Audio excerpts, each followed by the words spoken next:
आज पूरा एक हफ्ता हो गया है। एक हफ्ते पहले अपने 20 जवानों की हत्या हुई थी। हालांकि भारत सरकार उसे कहती है हैज़ बीन किल्ड, मतलब कि उनकी मौत हुई थी। और जिस जगह पर वो मौत हुई थी वो जगह, उस जगह का मालिकाना हक अब चीन के पास जा रहा है। ये मामला अब संयुक्त राष्ट्र संघ में आ गया है और कमाल की बात यह है कि उसके 3 पक्ष हैं। ज़्यादातर इस तरह के मामलों में 2 पक्ष होते हैं, मतलब कि एक देश भारत और दूसरा देश चीन। ये तीसरा कहाँ से आ गया? तीसरा पक्ष है जो भारत के प्रधानमंत्री ने भाषण दिया था। न वहां कोई हमारी सीमा में घुस आया है, न ही कोई घुसा हुआ है, न ही हमारी कोई पोस्ट किसी दूसरे के कब्जे में है।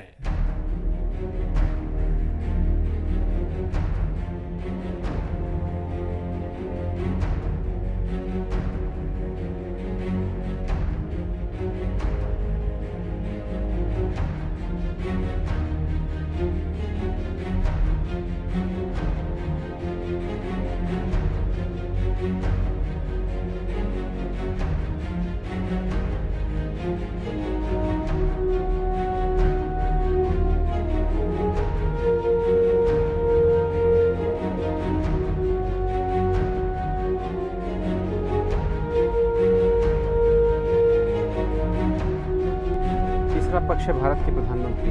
उनका खुद का दिया हुआ भाषण वो संयुक्त राष्ट्र संघ में जमा किया गया है।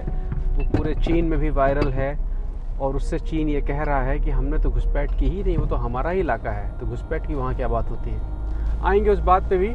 उससे ज़रूरी एक बात यह है कि आपने कई बार सुना होगा कि सरकार ने अब सेना को एक फ्री हैंड दे दिया है। सुन के जोश आ गया होगा कि फ्री हैंड दे दिया है। ये क्या होता है? पहले क्यों नहीं दिया था? ये फ्री हैंड क्या होता है? इसका मतलब क्या होता है? मतलब कि अब क्या गोली चलेगी वहाँ पर? मतलब कि अब क्या सेना वहाँ पर हथियार लेके जाएगी जो अभी तक नहीं जा रही थी, या जा रही थी तो उस दिन गोली क्यों नहीं चली थी? और या वो नियम, वो कायदे जो संयुक्त राष्ट्र संघ ने बनाए हैं सीज़ फायर के, उसको नहीं मानेंगे और गोली चलने के अधिकार होंगे? अधिकार क्या होते हैं और इस शब्द का मतलब सेना की नियमावली में क्या होता है? ये कोई शब्द सेना की डायरी में होता भी है कि नहीं है, या सिर्फ हमारे और आपके लिए बनाया गया है? जैसे शहीद शब्द हम लोग बहुत इस्तेमाल करते हैं, शहीद सेना की डायरी में ये शब्द नहीं होता है। तो आते हैं मुद्दे की बात पे कि फ्री हैंड क्या है। आपको जान के बड़ा आश्चर्य होगा कि ऐसा कोई शब्द सेना की नियमावली में है ही नहीं। फ्री हैंड हमेशा सेना और पुलिस दोनों के पास होता है। अगर आपकी अपनी जान जा रही है तो आप आत्मरक्षा में, अगर आपके पास शस्त्र हैं तो आप उन्हें चला सकते हैं। अगर आपके साथी की जान जा रही है तो आप अपने साथी को बचाने के लिए हथियार चला सकते हैं। अगर आपकी कंपनी की जान जा रही है तो आपका कंपनी का कमांडर हथियार तो क्या, पूरा का पूरा तोपखाना चला सकता है। ये सेना के नियम हैं और अंतर्राष्ट्रीय नियम हैं। तो इसलिए जब भी कोई नेता, मिनिस्टर आपसे कहे कि फ्री हैंड दे दिया गया है, सिर्फ और सिर्फ आपको एक और जुमला दे रहा है, क्योंकि फ्री हैंड उनके पास होता है पहले से। ये तो पहली चीज़ हो गई। दूसरी चीज़, जिस समय 20 जवानों की हत्या हुई उस समय क्या उनके पास हथियार नहीं थे? जी नहीं, उनके पास हथियार नहीं थे। यही संधि थी कि उस इलाके में जो भी अधिकारी जाएगा सेना का, वो अपने हथियार लेकर नहीं जाएगा, क्योंकि आत्मरक्षा में या गुस्से में हथियार चल सकते हैं। इसलिए उस जगह पर हथियार ले जाने की इजाज़त नहीं थी। अब आता है बड़ा सवाल कि जिस इलाके में हत्या हुई थी वो इलाका किसका था? क्या गलती से अपने लोग चीन के इलाके में चले गए थे, या वो अपने ही इलाके में थे, चीन वाले इधर आ गए थे? हुआ क्या था?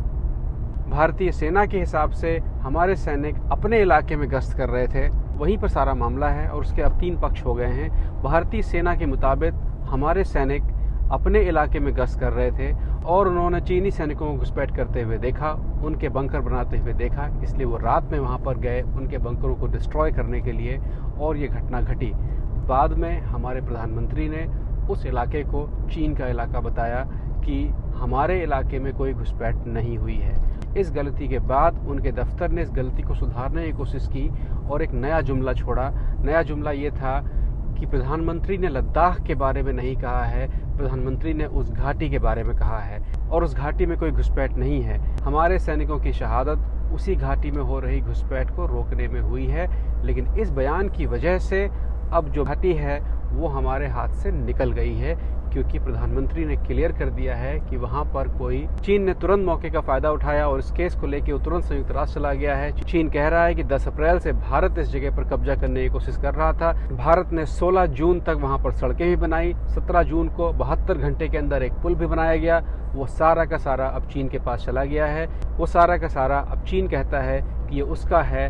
भारत वहाँ पर कब्जे की कोशिश कर रहा था, उसी कब्जे के दौरान झड़प हुई जिसमें इन सैनिकों की हत्या हुई। अब इसमें सही कौन है, गलत कौन है, इसका फैसला आप करें। इस प्रोग्राम को बनाते समय मैं न्यूट्रल रहने की कोशिश कर रहा हूँ, लेकिन मैं जब अपने आप को अलग करता हूँ तो मैं तो सेना के साथ ही खड़ा होता हूँ, क्योंकि सेना ने 17 जून तक वहाँ पर कई छोटी छोटी सड़कें बनाई, 20 लोगों की कुर्बानी दी, और अब हमारे देश के प्रधानमंत्री कहते हैं कि वहाँ पर कोई घुसपैठ हुई नहीं, सब अपने अपने इलाके में हैं। इलाका ना हो गया, BA की डिग्री हो गई। अब इस पर फैसला संयुक्त राष्ट्र संघ में होगा, और जो तीसरा पक्ष, प्रधानमंत्री का अपना खुद का भाषण, वो एक बड़ा रोल पैदा करेगा। चीन यहाँ तक धमकी देता है भारत को कि अगर भारत ने ये मैटर शांतिपूर्ण तरीके से नहीं सुलझाया तो भारत में वो अपना एक्सपोर्ट बंद कर देगा। माने जिस चीज़ की बात आप कह रहे हैं कि उनका बहिष्कार करेंगे, चीन खुद ही कह रहा है समन्वय नहीं भेजेंगे आपके यहाँ, हम क्या इंटरनेट काट देंगे, आपका दिमाग सही हो जाएगा। ये चीन कह रहा है, लेकिन चीन के हाथ पैर कितने अंदर तक भारत में है उसका अंदाजा आपको इससे हो सकता है कि भारतीय सेना में इस्तेमाल किया जाने वाला हेलमेट और बुलेट प्रूफ जैकेट ये चीन से बन के आती है। इसका टेंडर एक कंपनी है प्राइवेट लिमिटेड, उसको दिया है। जिस समय ये टेंडर पड़ रहा था, मतलब जिस समय ये ऑर्डर लिया जा रहा था, उस समय इस कंपनी ने कहा था कि ये हेलमेट और जैकेट, इनको बनाने का सामान फ्रांस से इंपोर्ट किया जाएगा, और टेंडर मिलने के बाद, मतलब ऑर्डर मिलने के बाद, ये सारा का सारा सामान चीन से इंपोर्ट किया गया है। इस कंपनी के 6 मालिक हैं, 6 सदस्य हैं, प्राइवेट लिमिटेड है, और उसमें एक सदस्य का नाम है शाह। ये वही हैं, मोटा भाई के बेटे। नाम लेने को मुझे मना किया गया है, वरना ये प्लाज्मा थेरेपी की तरह ये प्रोग्राम भी डिलीट कर दिया जाएगा, बैन कर दिया जाएगा। पेटीएम, जिसका प्रमोशन, जिसका विज्ञापन प्रधानमंत्री खुद करते हैं, वो एक चीन की कंपनी है। तो आपको एक आइडिया हो गया होगा कि चीन कितने अंदर तक भारत में है। हम लोग बहस कर रहे हैं और चीन क्या कर रहा है? चीन इस समय युद्ध का अभ्यास कर रहा है, और उसी इलाके में कर रहा है जहां पर अपने सैनिकों की हत्या हुई, उसी इलाके में, और उसका वीडियो बना के, प्रोपेगेंडा वीडियो बना के सबको बांट रहा है। ये वीडियो सीधे चीन का रक्षा विभाग प्रोड्यूस करता है और दुनिया को बताता है कि हम तो वहाँ पर अभ्यास कर रहे हैं। उसका मतलब ये है, वो आपसे कह रहा है कि देखिए हम वहाँ पर ये कर रहे हैं, आप क्या कर रहे हैं, देखिए हम वहाँ पर क्या कर रहे हैं, हमारी सेनाएं कैसे खड़ी हुई हैं, और हम क्या कर सकते हैं। जब युद्ध अभ्यास का वीडियो बनने लगे, प्रोपेगेंडा वीडियो बनने लगे, तो वो अभ्यास उनके लिए नहीं होता है, वो अभ्यास आपके, हमारे और बाकी लोगों के लिए होता है कि मेरे दांत देखो।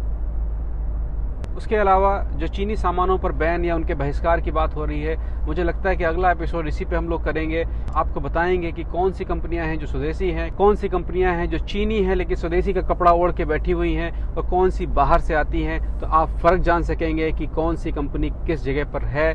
इसके अलावा अगर चीन से आयात बंद किया जाता है तो फिर रास्ता क्या है, क्योंकि उतनी सारी चीज़ें हम लोग तो बनाते नहीं हैं, तो फिर आएगा कहाँ से? वो सारी चीज़ें आएंगी ताइवान से, क्योंकि असली चीन जो है वो ताइवान है। जो आज का चीन है ये नकली है, और जो ओरिजिनल चीन था कभी, वो ताइवान था। ताइवान और चीन की कहानी अगले एपिसोड में आने वाली है। अमेरिका भी इस समय ताइवान को सपोर्ट कर रहा है। सारी की सारी फैक्ट्रियाँ, सारी की सारी चीज़ें जो यूरोप की हैं, जो पहले मेड इन चाइना होती थी, वो धीरे धीरे अब मेड इन ताइवान की तरफ जा रही हैं। तो अगले एपिसोड में बात करेंगे कौन कौन सी कंपनियां असली हैं, कौन सी नकली है। आपको भी एक होमवर्क दे रहे हैं, ज़रा कुछ कंपनियों का नाम बताइए जिनको आप 100% असली कह सकते हैं। पतंजलि उसमें नहीं आता है, पतंजलि की जो मशीनें हैं वो मेड इन चाइना हैं। तो आप ज़रा मुझे खोज के बताइए, आपका होमवर्क है कि कौन सी कंपनी आप इंडियन समझते हैं। मैं भी चेक कर लूँगा, और उसमें चेक करने के बाद फिर आपको अगले एपिसोड में इसकी पूरी कहानी बताऊँगा। जो प्रधानमंत्री ने आह्वान किया है कि आत्मनिर्भर भारत, उसको कैसे क्या किया जा सकता है, हम लोग क्या कर सकते हैं अपने लेवल पे।